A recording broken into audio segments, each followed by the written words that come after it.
welcome to your Superintendent Update. I'm your host, Sydney Bowles, and we're joined, of course, by BPS Superintendent Dr. Conti. Dr. Conti, how are you? Good, Sydney. Nice to see you. You as well. Okay, I want to do a little bit of like a high school building project extravaganza today. Are you down for that? Sure. Okay, so basically you and I were both at a community meeting the other day where there was kind of just an update for folks about where things stand. Tell me your impressions of that meeting. I think we need to do more of them, I guess was my initial impression. I sit at all these meetings, so I'm so immersed in a lot of this stuff that when I get into a larger community meeting, I'm always surprised, which I shouldn't be. I'm always surprised that, oh boy, don't you just know that? And again, I've probably sat in 100 meetings, so, and people are busy, and I get that. So I think we need to try to get more information out. I think the website is a good place to start, but I think we need to do more. I like the idea of the short videos that they're putting together and getting those out to the community about different options, different places, highlighting different things. Again, I think people are busy and we need to take the information to them is sort of what I got from that meeting. Yeah, I mean, one of my takeaways from it was that there are so many stakeholders with so many priorities that don't have to compete but can compete, right? There's abutters, there's parents, there's people who are very invested in the sports equipment or sports facilities, there's people who are very invested in the science facilities. Those don't have to compete, right? We want to sort of meet all of these needs, but it is a lot of voices to consider. Sure, the high school is a unifying thread through any community, and so I think that it's a significant conversation. It's not a conversation just about grades 9 through 12, it's a conversation about the community, and so I think it's going to involve lots of people, and again, and a significant expense, and a significant facility that currently exists. So lots of different options, and when you're thinking about this on a on a 5-year scale, it's different than thinking about it on a 50 or a 60-year scale. Right. And I think you have to think about both. So I want to talk a little bit about the options that are under consideration, and we're not going to go as in depth in this conversation as the conversation went at the presentation the other day. There's even more information on the website in past videos that I encourage folks to go find. But just sort of in brief in this conversation, give me the buckets of types of new schools or renovated schools that are on the table right now. It's really 3 or 4 buckets, and that's how I would sort of simplify it. One bucket is renovating the current building or a piece of the current building, and so there are high school functions in this facility and there are non-high school functions, BCAT being one of the non-high school functions, and then talking about how to take a building that was, I think, opened in 1971 or something, and bring it up to code, and then adding all the features that we know currently make a difference in learning, light, windows, everything else. So it would be significant. From an educational perspective, this building isn't very well designed, I don't think from a sustainability perspective either, nor from a accessibility. So we would have to fundamentally change many things about this building if we were to do that, and then we can't have the kids in the building when all that's taking place. So there has to be some sort of discussion about where to put the students while we're trying to renovate or tear down. And that can add up. That's not a small, that's a pricey endeavor. No, it's huge, and really why the committee is leaning towards creating what they call swing space that becomes permanent space, because using temporary space or modulars is, I think, throwing good money after bad, because you invest all this money and then they don't stick around. So most of the options, again, for this bucket would be building a wing, a classroom wing, moving students in, then either tearing down or renovating behind the students. Very long process, very disruptive process. Some predictions were to take sort of 4 years, so it could impact a student's entire high school career. So again, every option has benefits and drawbacks, and I think the drawback would be sort of the expense and the time and the disruption, and I guess the benefit would be we would know where the building's going to go. So that's bucket one. That's bucket one, okay. Bucket two, I would say, is new construction. So that's basically almost like the Fox Hill model, where you're going to build a brand new school on this school property somewhere, move students into the new school, and then do something with the existing building. Trouble with that is this isn't a great site for finding spots for new construction. We got wetlands. Correct. We don't have a ton of space. Correct. Not a ton of places to put parking. Correct. Okay. So, are there any other challenges that I'm missing there? no, maybe Okay. abutters, again, they're Abutters, going to yeah. be there, Yeah. but it's going to be a construction site one way or the other. So Sure. I'm saying I think that would be, it's going to be something sort of consistent throughout. And then what to do with the non-high school space. Do we include that in the new construction, or do we keep that here? If we keep that here, we got to keep the parts of the building here that serve that way. And again, I think it's a relatively long process to do with this building, but the new construction would take place like any new construction. There are really a couple options. The new construction can take place in the thin strip between Varsity Field and this building, or the new construction can take place on Varsity Field. So those are the two new construction places. Obviously, if the construction takes place on Varsity Field, then we need to relocate Varsity Field. So I would say that sort of option 2A and 2B would be, again, new construction, but either on the thin strip between this building Yeah. and Varsity Field, or on Varsity Field. And then 2B would be, then we got to move Varsity Field, and then we still have to deal with this building here. That one, I'm sorry to break in. I know we're Yeah. still doing the buckets, but to me, there's something kind of funky, something jazzy about that one. It's really thinking outside of the box about moving the field somewhere else, putting the school where the field is.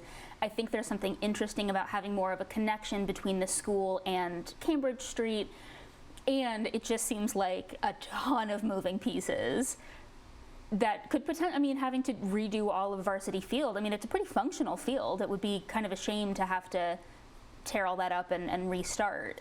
Yeah, it's a great field, and with some limitations. I think the field is great. The location is phenomenal. I always say the sort of my bottom line getting through this project is I want to have permanent bathrooms at wherever we have Varsity Field, either in its existing spot, or if we relocate it, we would make sure that we have permanent bathrooms. So again, bucket one is this building. Bucket two is new construction, still having to deal with this building, and then the third bucket, which we were sort of looking at just as a part of due diligence, is moving the high school location off-site into an existing large space that exists for some of the companies that are around. One particular site that we looked at was 10 Corporate Drive, which is across Cambridge Street, probably 100 feet sort of as the crow flies. And then saying, with that existing construction, can it be adapted into a high school setting, keeping our larger athletic facilities here, the gyms, the auditorium, again, and then obviously the non-high school site, functions would stay in this building, and then what we would need to do something with this building as well, and Varsity Field would stay in place. So might be no need for swing space, might be a little bit faster in terms of timeline for moving students, because a lot of the construction is already completed.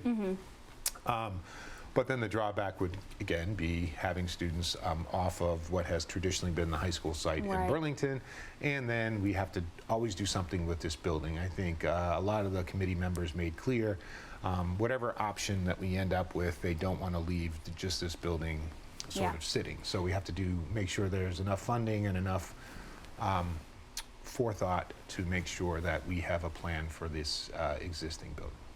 That's kind of a creative option as well, to move the school sort of across the street to a different site. I think in noodling on that one, I feel like one of my thoughts was that, one of the lessons that we learned from the police station, which is getting its own renovation, is that it doesn't necessarily work to put one particular function in a building that was built for something else, right? The police station was asked to be a police department inside of what was formerly a school building. I imagine, I haven't seen the building, I don't know anything about it, but I imagine the building across the street, has a different form than you would traditionally build a school if you were starting from scratch. Yes and no. I honestly think the the way education is organized now and evolving, it would be a dynamite space. It was refitted, I think, in the last couple years as a biotechnology space. The labs there are world class. So no, I think the space could work as a school. There's lots of great light. Again, I think the space could work. I'm not worried about the space. And the space is modern enough where it could be retrofitted. I think part of the police station issue was it was Sure. older space. Yeah. And I think that would be a downside to renovating this building because, again, the renovation would make sure accessibility and all of the building code comes into place, but it's still a school designed in 1970. So we would get a sort of updated 1970 design similar to, again, a police station and a schoolhouse. So I think that in some ways I'd like to start with a clean slate, but we have to look at costs. We have to look at, again, there are lots of different things that we need to consider.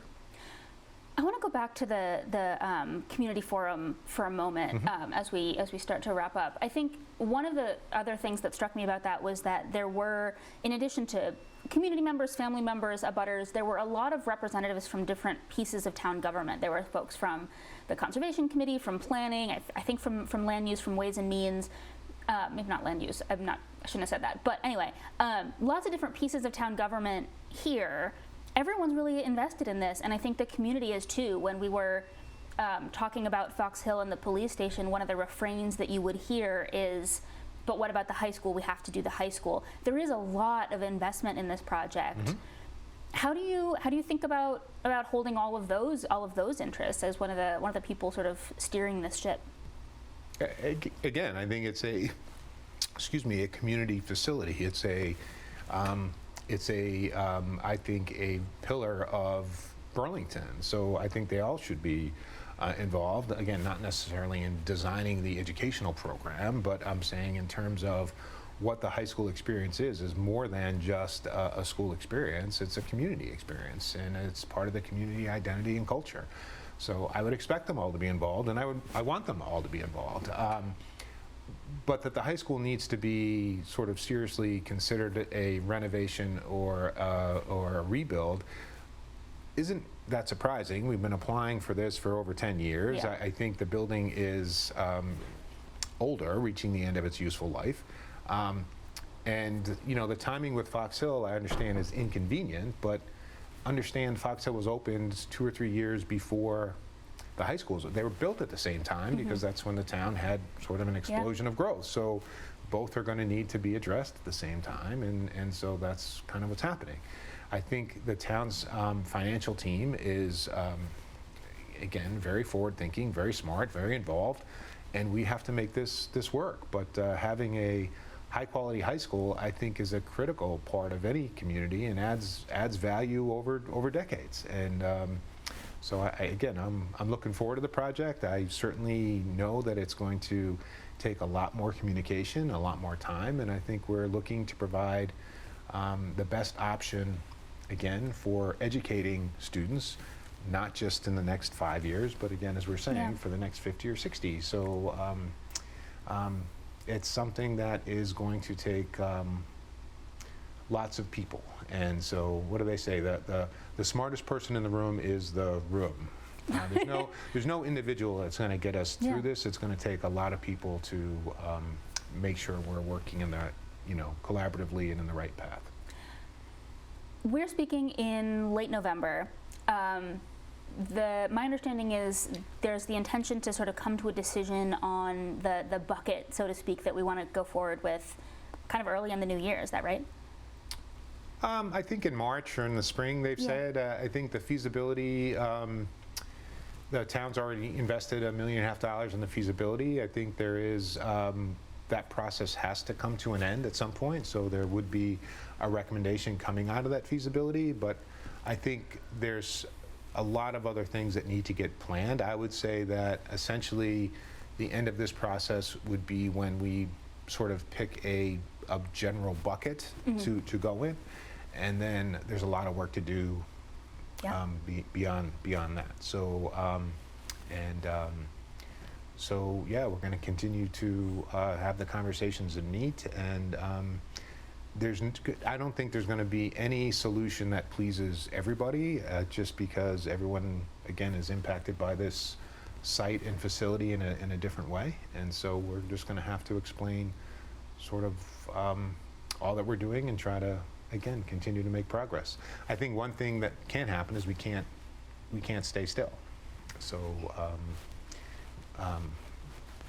so again, that's the hard part. The only way out is through. The only way forward is forward. I don't know what the expression is. I don't know, but we still have to have these conversations. At some point, there will be significant parts of this building that will fail, and we're trying to, make sure that it's not just a survival mode. I mean, we want students to thrive here. We want this to be a facility that's celebrated, that matches the dynamic of this community. And Burlington is always growing. It's always forward thinking. It's always sort of, I think, pushing ahead, and that's what the high school should be. Well, Dr. Conti, let's leave it there. Thank you as always for stopping by, yeah, it's good to see you. Happy Thanksgiving. Happy Thanksgiving to you. It is Thanksgiving. To all our families and everything else, please have a great holiday. It's my favorite holiday because it involves food, so you can see that lots of good food coming up. I'm very good at that. So food and gratitude. So thank you very much, and best of everything. Yeah. Thank you. All right, this has been your Superintendent Update. I'm Sydney Bowles. Thanks for watching.